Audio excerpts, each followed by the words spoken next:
안녕하세요, 알렉스입니다. 이번 주도 돌아왔습니다. 소개를 할 때마다 저를 어떻게 소개해야 될까 갑자기 막히는데 오늘은 좀 다르게 소개해 볼까요? 영어와 한국어로 소통을 완벽하게 하고 싶은 남자 알렉스입니다. 영화 연출을 대학교 때 전공하고 다큐멘터리 회사에서 일을 하다가 소방 공무원을 5년 정도 재직하다가 다시 영어 한국어 통번역사가 되고자 지금 통번역 대학원에 재학 중인 오늘 주제는 제가 지금 호주에 있거든요. 호주에 있는데 호주에는 이제 부활절이라는 공휴일이 되게 큰 공휴일이더라고요. 그래서 부활절이 사실은 한국에서는 이제 교회 다니시는 분 아니면은 그렇게 크게 뭐 길이거나 막 그런 공휴일은 아니라서 저도 사실은 교회를 지금 다니고 있지는 않아서 부활절에 대해서 제가 좀 찾아봤거든요. 그러면서 기존에 제가 알고 있었던 그 고민하고 있었던 지점이랑 약간 연결되는 게 있어서 같이 연결해 보려고 합니다. 제가 이제 예전에 한나 아렌트의 인간의 조건을 읽은 적이 있는데 거기서 되게 인상 깊었던 거를 본 적이 있어요. 불멸성과 영원성의 차이에 대해서 말하거든요. Immortality versus Eternity. 이 두 가지를 이 전환에 대해서 되게 인류사적으로 되게 중요한 일이었다. 이 얘기를 해요. 이 부활절을 기리는 거랑 되게 관련이 많더라고요. 제가 세계사를 배웠었는데 학교 다닐 때 세계사에서 니케아 공의회라고 혹시 기억나실지 모르겠는데 325년이었나? 그때 콘스탄티누스 1세? 그 사람이 제1차 니케아 공의회를 열었대요. 영어로는 나이시아 이렇게 발음하더라고요. 여기서 이제 1차 공의회에서 했던 게 뭐냐면은 여러 가지 많은 걸 했겠지만 몇 가지 중요한 걸 추리자면 그때 당시까지는 이제 국교로 지정된 지가 얼마 안 돼서 사실은 아시는 분은 아시겠지만 기독교가 초창기에는 되게 핍박받는 종교이고 그 밑에 뭐 막 카타콤이라던가 뭐 이런 데서 밑에서 신도들이 몰래 기도하고 뭐 그런 것들을 역사책에서 본 것 같은데 그 이후로 로마에서 국교로 선정하고 그 다음에 각기 그 부활절에 대해서 그 기리는 날짜가 달랐나 봐요. 근데 그걸 통일시켰다고 하더라고요. 그때 당시에 유대교들이랑 약간 선을 그었대요. 유대교들이 하는 6월절이랑 약간 선을 그어가지고 우리가 이제 유대교에서 지내는 거는 한국에서는 6월절이라 그러고 6월절이라 그러고 4월 달에 하는 이거는 부활절이라 그래서 좀 다르게 하는 것 같아요. 아무튼 그렇게 해서 선을 그었고 그 다음에 여기서 중요한 건 뭐냐면은 그 이터니티랑 이모탈리티에 대한 전환이 일어나는 이제 사건인데 이 그때 당시까지도 예수가 죽은 지 그때 당시 325년이면은 뭐 한 300년 정도가 좀 안 된 것 같은데 그런 상황에서 예수가 신인지 아니면은 신이 보낸 어떤 사도로서 인간의 범주에 속하는지 거기에 대한 거기에 대한 논란이 많이 있었던 것 같아요. 근데 그 1차 니케아 공의회에서 예수를 그 삼위일체 우리가 트리니티라고 하잖아요. Holy God and Jesus Christ and Holy Spirit 요 세 개를 성령과 예수와 그리고 하나님을 그 동급으로 놓는 그거를 규정했다고 하더라고요. 그렇게 되면서 어떤 일이 일어났냐고 그 한나 아렌트는 얘기하자면은 기존의 그리스적인 세계관에서 신을 보는 것과 그리고 지금의 이제 기독교적인 신을 보는 세계관이 전환이 있었다고 얘기했었거든요. 근데 저는 이제 그런 전환이 있던 계기가 이 니케아 공예라는 거가 연결이 안 됐었는데 이번에 그 부활절 이스터 요거를 찾아보면서 알게 됐던 것 같아요. 그래서 근데 이게 어떤 함의를 가지고 있나 세계사에서 이게 하나 아렌트의 분석이긴 한데 근데 되게 와닿았던 점이 있어요. 이게 인간이 그 immortality에서 eternity 불멸성에서 영원성을 생각하게 된 순간부터 시간에 대한 생각이 일단 달라진 거예요.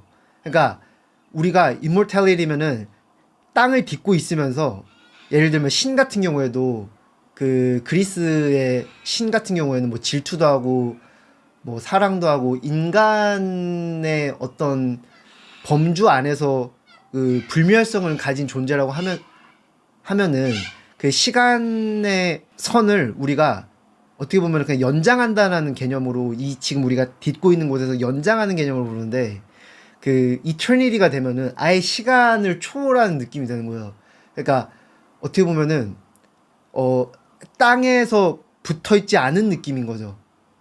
우리의 시간, 이 영원성이라는 개념을 생각하는 순간부터 플라톤의 이데아가 어떻게 보면은 그리스적인 세계관에서 이 기독교적인 세계관으로 넘어갈 때 여기에 깊이 있게 전달된 게 아닌가? 약간 이런 생각이 들었어요. 그 이터니티의 세계관이 굉장히 플라톤의 이데아랑 맞닿아 있는데 어떻게 보면은 플라톤의 이데아가 이제 그리스적인 세계관이 사라지는 그런 위기에 처해 있는데 어떻게 보면은 생명을 연장한 거죠. 기독교 안으로 그것이 침투해 들어가면서 약간 그런 갑자기 생각이 좀 들면서 플라톤의 이데아론이 생명력을 연장해 온 게 아닐까라는 생각도 들었고 그러면은 여기서 또 뭐가 달라지냐면은 그 이 메모리에 대한 얘기도 하는데 이 사람들에게서 기억되는 게 어떻게 보면은 죽음이랑도 연관되고 또 많은 거랑 이제 파생될 수 있는데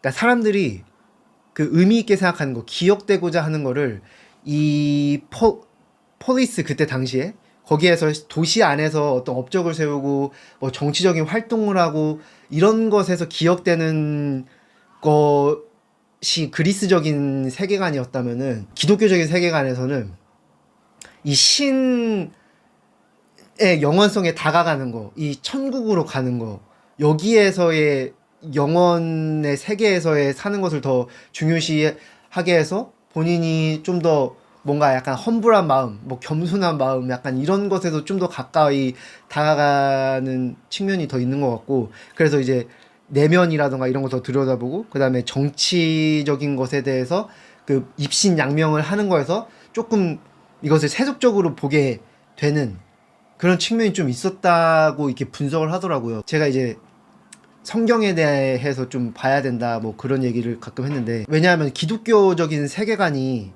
그 16세기 17세기부터 식민지를 건설하면서부터 굉장히 전 세계에 많이 퍼졌잖아요.